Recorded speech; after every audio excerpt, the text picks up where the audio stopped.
మహోపాధ్యాయ కళా ప్రపూర్ణ బ్రహ్మశ్రీ వేదం వెంకటరాయ శాస్త్రి గారి జీవిత చరిత్ర 4వ భాగం 1/5/26. 5వ ప్రకరణం వితంతు వివాహ వాదాలు ఆ కాలంలో ఎలా. ఇంతవరకు ఈ పుస్తకం రాసిన వారు శాస్త్రి గారి మనవడు, అదే పేరు కలిగినటువంటి వేదం వెంకటరాయ శాస్త్రి గారు. ఇంతవరకు శాస్త్రుల వారికి వెంకటరమణ శాస్త్రుల అంటే తండ్రిగా కుమారులని ప్రసిద్ధే కానీ వేరే విధంగా ప్రసిద్ధి ఏర్పడాల. 1880 ప్రాంతం నుండి శాస్త్రుల వారికి ప్రసిద్ధి రాసాగింది. జీవితంలో కొంత కుదురుపాటు ఏర్పడసాగి పాండిత్య సంపాదనానికి అవకాశాలు కలగ ఆరంభించి శాస్త్రుల వారి జీవిత చరిత్రలో ఒక కొత్త ప్రకరణం ప్రారంభమై ఆంధ్రదేశంలో వితంతుద్వాహ ప్రోత్సాహ వాదాలు బయలుదేరి ఈశ్వరచంద్ర విద్యాసాగర పండితుడు మొదలైన వారు ఉత్తర హిందూ దేశంలో చేసే ప్రచారానికి అనుగుణంగా తెలుగుదేశంలో వీరేశలింగం పంతులు మొదలైన వారు ఉపన్యాసాలు ఇస్తూ విధవా వివాహానికి శాంతి నిషేధం లేదని అందరూ చెయ్యవచ్చని చెప్పసాగారు. సనాతన మతస్థులు కొందరు శాస్త్రుల వారి గ్రంథాలు పరిశోధించి ఉపన్యాసాలు ఇవ్వమని ఆ కాలంలో మద్రాసులో హిందూ సభ ఒకటి జరిగింది. దాని ప్రాకున శాస్త్రుల వారు ఉపన్యాసాలు ఇస్తూ ఇతరుల వాదాలు ఖండించి విధవా వివాహాన్ని శాస్త్రం గొప్పదని చెప్పటం మొదలుపెట్టి నిరంతరం ఈ విషయమై గ్రంథాలు శోధిస్తూ ఉన్నారు. నారద స్మృతి ఆ కాలంలో దొరకటం అరు. 3 తాళపత్ర ప్రతులు నాగర లిపి దేశంలో అంతటికీ మద్రాసు, కలకత్తా, బొంబాయి హైకోర్టు పుస్తక భాండాగారాలతో ఉన్న మద్రాసు ప్రతిని judge Shri sir T Muthuswami Iyer గారు బహుజనపల్లి సీతారామాచార్యుల వారికిచ్చి చదివి కొన్ని విషయాలకు అర్థం రాసి ఇవ్వమని కోరి ఉన్నారు. వారికి నాగర లిపి తెలియనందున వారు దాని చెదలువాడు సీతారామశాస్త్రి గారికి వారికి ఆ లిపి తెలియనందున ఆ గ్రంథం వారి చేత కొంతకాలం వృధాగా పడి. ఒకరోజు ఎందుకో శాస్త్రుల వారి ఇంట దాన్ని చూసి చదవబోగా వారి కొత్త శిష్యుడు నీకది తెలియదు అని వారించడం మొదలుపెట్టారు. వెంకటరాయ శాస్త్రుల వారు మరింత వేగంగా దాన్ని పుచ్చుకొని చూడగా అది నారద స్మృతి. దాన్ని తమకు ఎరువిమ్మని తమ ఉపాధ్యాయుల వారు అది నీకెందుకయ్యా, నీకేం తెలుస్తుంది అన్నాడు బహుజనపల్లి సీతారామ శాస్త్రి. నాకు తెలియకపోతే ఎవడికి తెలుస్తుందండి అని. నాకు పనికి రాకపోతే మరి ఎవడికి పనికి వస్తుంది గురూజీ అని తీవ్రంగానే బదులు. అయితే నీకు నాగర లిపి తెలుసా అన్నాడే. అద్భుత, రేపు తెల్లవారి మీకు మళ్ళీ తెచ్చి ఒప్పగిస్తా అని పుస్తకం.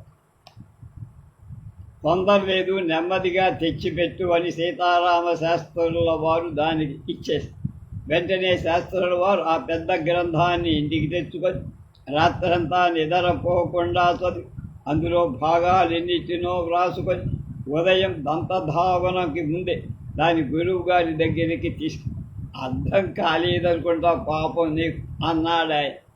ఇది చిత్తగించినారా అని వెంకటరాయ శాస్త్రులు గారు తమ వ్రాత ప్రతిని అంటే నోట్స్ని చూపించేప్పటికే గంగారు ఆశ్చర్యపడి కొన్ని నెలలుగా అది తమ దగ్గర ఊరక పడి ఉండి ఆ చరిత్ర అని చెప్పి వెంటనే ఆ పుస్తకం ముత్తుస్వామయ్యర్ గారికి పంపేసి అందరికీ కావలసిన పని వెంకటరాయ శాస్త్రి వారు చేసేసారు.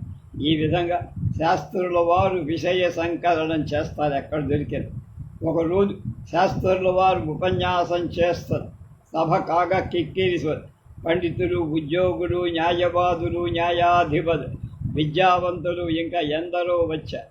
శాస్త్రుల వారు ఉపన్యాసం ప్రారంభించి ముందుగానే ఇలా ప్రతిజ్ఞ చేశారు. ఎవరికైనా సందేహాలు కలిగిన పక్షంలో వెంటనే అప్పుడే ఉపన్యాసం మధ్యలో లేచి నన్ను అడిగేయండి. ప్రకరణం దాటిపోగానే మీరు మరిచిపోవద్దు, లేదా నేనైనా మర్చిపో. ఉపన్యాసం కాగానే సందేహాలు తీర్చాలని చెప్పి ఉపన్యాసం ముగియగాని సభలు లేచిన సందులు తప్పించుకునే ఉద్దేశం నాకు లేదు. ఎక్కడికక్కడనే సందేహాలు తీర్చాల్సిన న్యాయం నాకు చేతనైతే సమాధానాలు చెప్తా, చేత కాకపోతే మూసుకొని కూర్చు. చెప్పదగిన వాడు వాడే వచ్చి చెప్తా. ఎందుకంటే వారి ప్రతిపక్షులు ఉపన్యాసాలు ముగిసిన వరకు సందేహాలకి సమాధానాలు చెబుదామని మొదట చెప్పి ఉపన్యాసం ముగియగానే సభ సారించి పారిపోతుంటారు. అట్లాంటి వాడు వారికి దెబ్బగా శాస్త్రుల వారు ఆ మాటలు అన్నారు.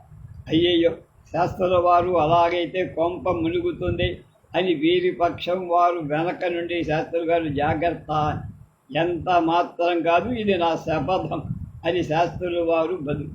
అయ్యా, ఆయన దోవలో ఆయన్ని పోనీ, అంతా చెయ్యగలిగిన వాడే అని ఇతరులు కూడా చెప్పారు.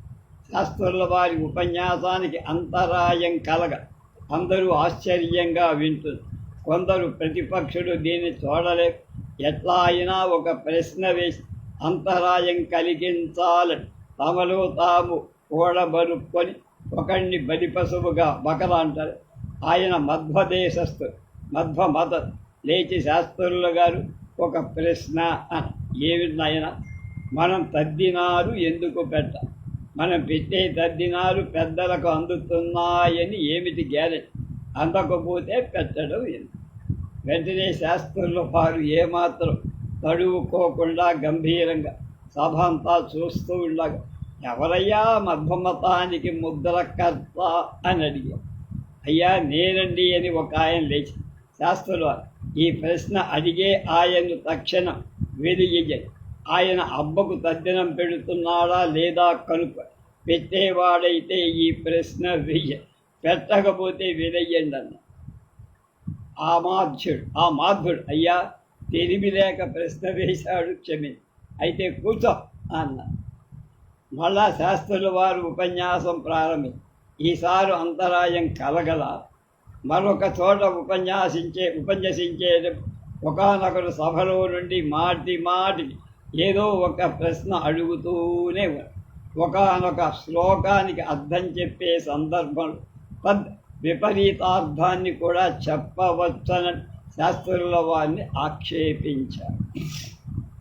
శాస్త్రుల వారు ఆ శ్లోకానికి ఆ అర్థం పొసగదని, అది విపరీతార్థమని, శుక్లాంబరధరం అనే శ్లోకాన్ని గాడిద పరంగా కూడా అర్థం చెబితే ఎలా ఉంటుందో అలా ఉంటుందని మొహమాటం లేకుండా, ఎలాగండి శాస్త్రుల వారు శుక్లాంబరధరం అనే శ్లోకాన్ని మీరు గాడిద పరంగా ఎలా చెప్తారు, ఏదో సవాలన్నారు అప్పుడు శాస్త్రులు గారు శుక్ల తెల్లనైనటువంటి అంబర వస్త్రాలను ధరించింది అంటే మోసేటువంటి గాడిద, సాకలి మూటలు మోసేటువంటిది, విష్ణు వ్యాపించు ఉన్నటువంటి ఒక చోట ఉండగా తిరుగుతూనే ఉంటుంది గాడి, అది శశివర్ణం బూడిద రంగు కలిగి అంటే తెల్లగా ఉండే, చతుర్భుజం 4 కాళ్ళు, ప్రసన్న వదనం, దాని ముఖం ఎంత ప్రశాంతంగా ఉంటుంది.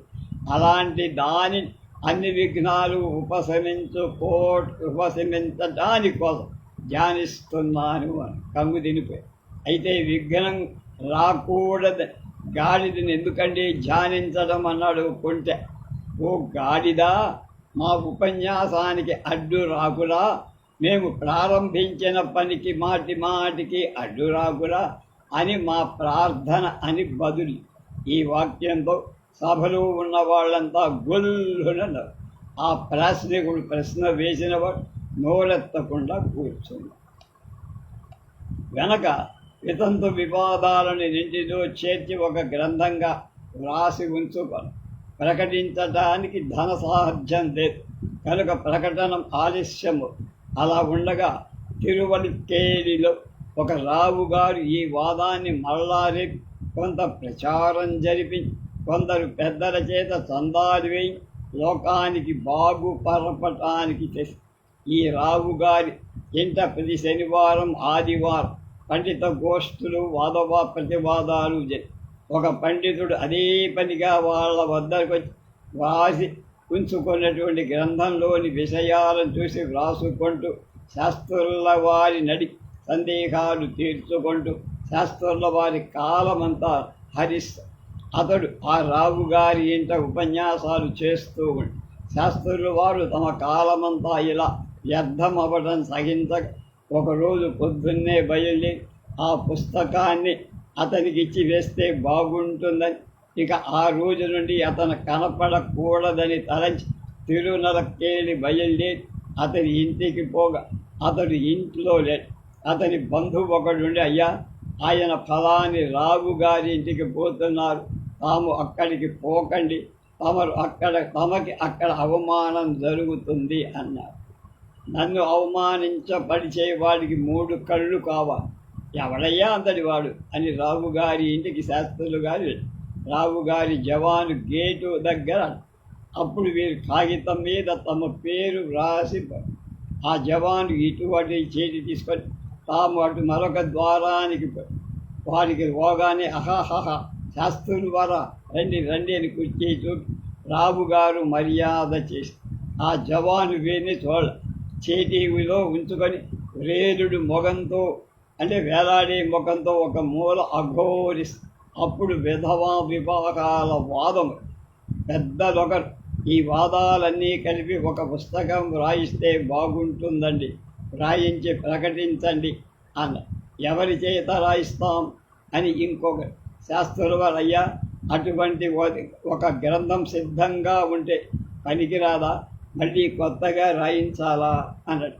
ఆహా, పనికి రాకేమండి, బాగా పనికి వస్తుందండి, అటువంటిది ఒకటి ఉందా అది మా సందేహం.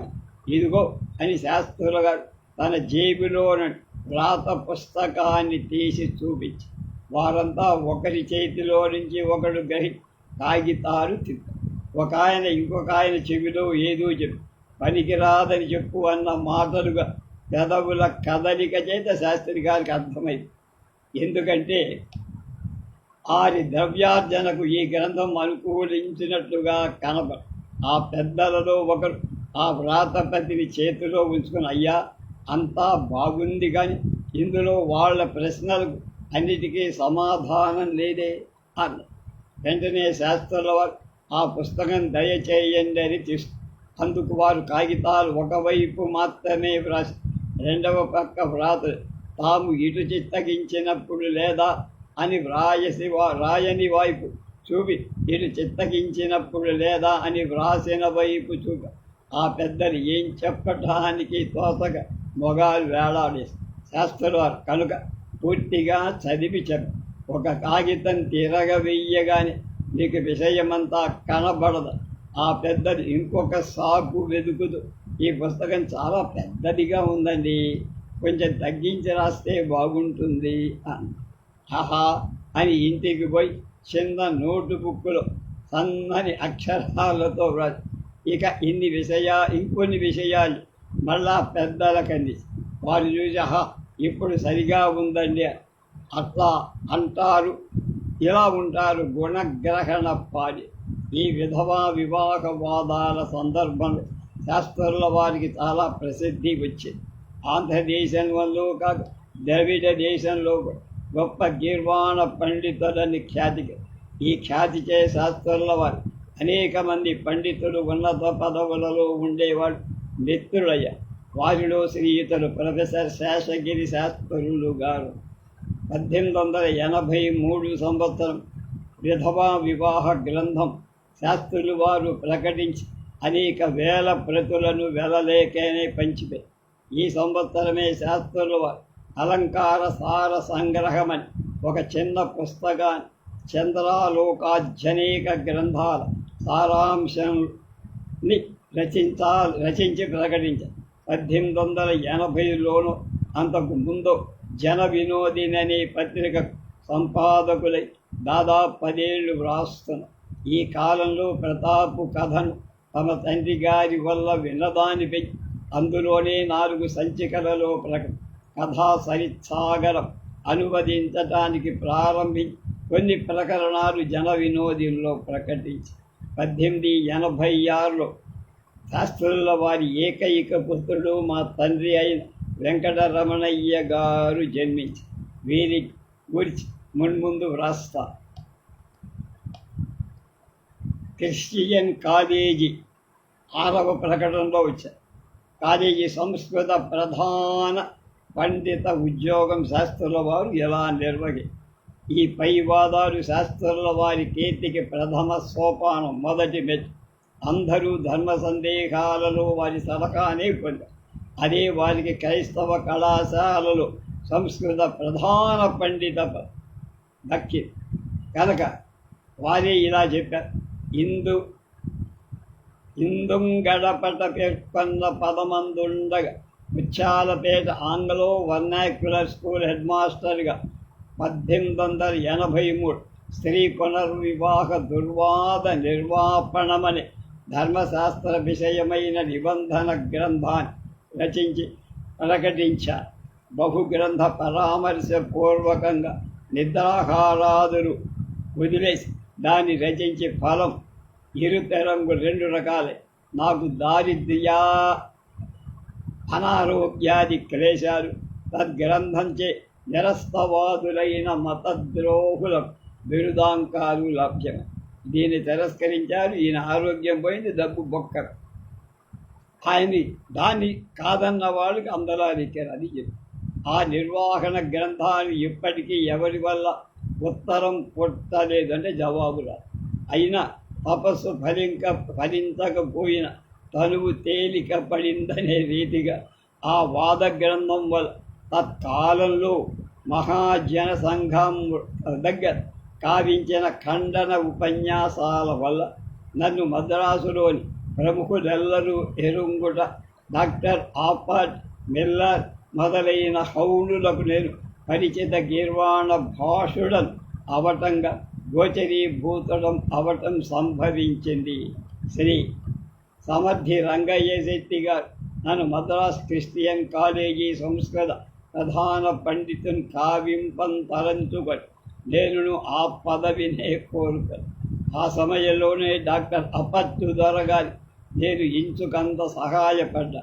ఎలా అంటే వారు అప్పటికి 5 ఏండ్లకు ముందు నరపతి విజయాన్ని ముద్రించటాన్ని తీసుకొని ప్రాయికంగా పండిత పరిష్కృతం చేయించి అందొక చోర్నిక విరుంగాంకాది భూయిష్టాలు ఆదిలో కనిపెట్టిన రూపు కోల్పోయి లేఖకాది కారణంలో శబ్దస్వరూప వాక్య అవాంతర వాక్యాది విభజనలు ఏర్పడక క్రంపబలికి ఉండ దాన్ని సంస్కరింపుడని మద్రాసులోని సుప్రసిద్ధ ఆంధ్ర పండిత్ ముగ్గురు కళకు 5 ఏళ్ళు ఉంచి భగ్న మనోరథులయ్యారు.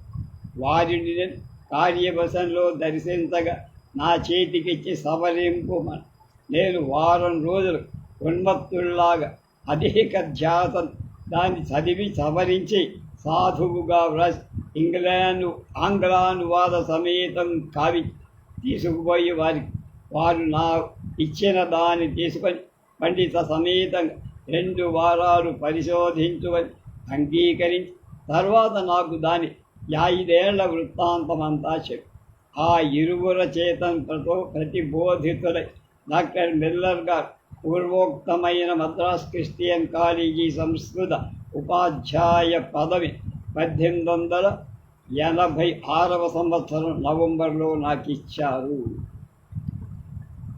మిల్లర్ దొరగారు శాస్త్రుల వారికి దర్శనమిచ్చి మాట్లాడుతూ వారితో ఇలా: ఈ ఉద్యోగాన్ని కోరిన అర్జీదారులలో మిమ్ము నేను అభిమానించాను. శాస్త్రుల వారు ఆ ఉద్యోగానికి అర్జీ పెట్టుకోవాల. కారణాంతరాల చేత ముత్యాలపేట స్కూల్లో ఒక శుక్రవారం నాడు వారు మత ఉద్యోగానికి రాజీనామా చేశారు. స్వాతంత్ర్యానికి భంగమైన ఉద్యోగం వారికి సరిపడ. ఆ మర్నాడే క్రిస్టియన్ కాలేజీ రంగయ్య శెట్టి గారు వీరిని ఆహ్వానించి పండిత పదవి గ్రహించమని అంతకు పూర్వం రాజమండ్రికి తండ్రి గారి దగ్గరకు పోవటం సంకల్పించి శాస్త్రులు వారు ప్రయాణ సన్నద్ధులై దీని చేయి ఆగిపోయి మిల్లర్ దొరగారు అలా చెప్పగా శాస్త్రులు గారికి వెంటనే ఇదేదో మర్యాదకు భంగకరమైన వ్యవహారంగా ఉన్నది అని తోచిరా.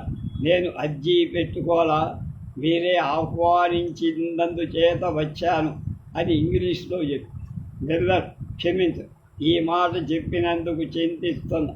మేమే మిమ్మల్ని ఆహ్వానించాం. మరి తాము జనవరి నెల నుండి ఉద్యోగంలో అట్లయితే నాకు ఈ ఉద్యోగం అక్కర్లా. ప్రస్తుతం నేను స్కూల్ నౌకరీకి రాజీనామా ఇచ్చా. పని లేక ఖాళీగా పడి ఉన్నా. కానీయండి శాస్త్రులు వారు, తాము రేపటి నుండే కాలేజీలో చేరచ్చు.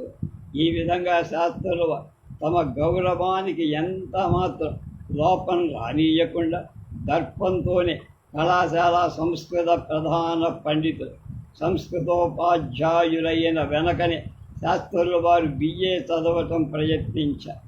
1887 బిఏ పరీక్షకు నియమితులై ఆ సంస్కృత ఆంగ్ల భాషలు మరీయ శిష్యులతో కూడా నేను పరీక్షితుడనై రెంటను జయమొందితే సంస్కృతం మందరి జీతలలో మొదటివాడని విజయనగర మహారాజ వైశాఖపుర గూళి గజపతిరాజ దాతవ్యాలైన 400 పరిమితి గల బహుమానానికి పాత్రములై.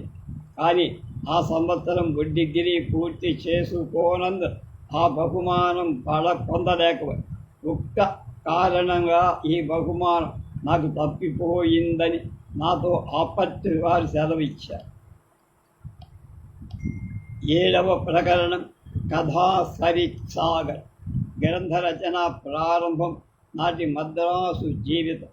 క్రిస్టియన్ కాలేజీ ఉద్యోగాలు శాస్త్రుల వారి జీవితంలో ఒక చాలా ముఖ్యమైన ఘట్టాలలో. జీవితంలో చక్కగా కుదురుపాటు కట్టి స్కూలు ప్రధానోపాధ్యాయుడిగా 40 రూపాయలు మాత్రమే జీతం. ఇప్పుడు 45 రూపాయలు. పూర్వం ఉండిన చోట అధికారులకు వీరికి అభిప్రాయ భేదం. ఇప్పుడు శాస్త్రుల వారికి స్వాతంత్ర గౌరవాలు కలిగి, అలాగే వీరి పాండిత్యాన్ని ఉపేక్షిస్తున్న పదవి లభించి అది మొదలు శాస్త్రుల వారి జీవితంలో శాంతి గ్రంథరచనకు అవకాశం. భావి కీర్తికి పునాదులు ఈ కాలంలో శాస్త్రుల వారి నాటి మదరాజు జీవితం కొంత వినోదంగా ఉంది. సంగీత కచేరీలు ఇవాళలాగానే ఆ రోజు కూడా విశేషాలుగా జరిగే. శాస్త్రుల వారు తమ చదువు భంగమవుతోందని వాడు పోయేవాళ్ళు కాదు. జన వినోదనలో 1883 తర్వాత సంచికలలో కొన్ని వ్యాసాలలో సంగీతాన్ని గురించి వ్రాశారు. ఈ ఉపన్యాసాలు స్వారస్యపు త్రాటి మొదలవనిది. ప్రతాపరుద్రీయంలోని అనేక విషయాలు తమ స్వానుభవానికి వచ్చిన విషయాలను భాగాలి అని ముందే చెప్పుకున్నాం కదా. స్వారస్యపు తాడు ఎక్కడైనా దొరుకుతుందా అని వెతుకుతుండగా జన వినోదినిలో వారి ఉపన్యాసంలోనే కలదు. లాగి చూద్దాం. దీని వెనక గాన రసజ్ఞులు అనిపించగోరిన వారి యందును అనేక దురభ్యాసాలు కలవు. గానరసం బొత్తుగా ఎరుగని ఒక రాజు ఒద్దికి గొప్ప గాయకుడొకడు పాడరాగా గానమందు మహాపండితులైన రాణిగారు రాజుగారి ఒక కిటికీ దగ్గర కూర్చోబెట్టి వారి జుట్టు దారం కట్టి తాను కిటికీ వద్ద గోడచాటు ఈ కాల పంకావాడిలా కూర్చుండి గాయకుడి పాటలు విశేషించి స్వారస్యం కనపడినప్పుడల్లా దారాన్ని లాగి వెంటనే రాజుగారు తల అటు ఇటు ఊపేవాడు.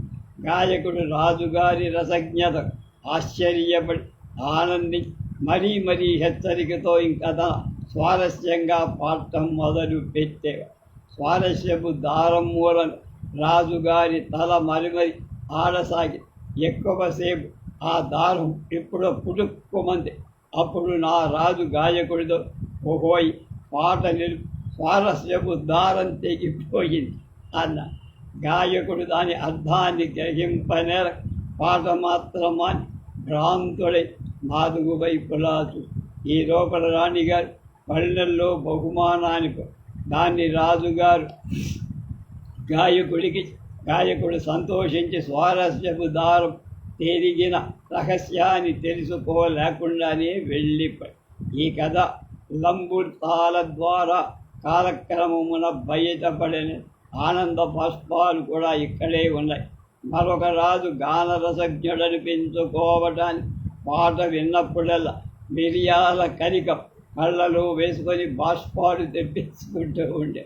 ఆ సంగతి వారి కొట్టడి లెక్కలలో ఆనంద బాష్పాల అరపల మిరియాలని జమా ఖర్చులో ఆ లెక్కల వల్ల ఆయన యొక్క రసజ్ఞత ఏమిటో భయచం.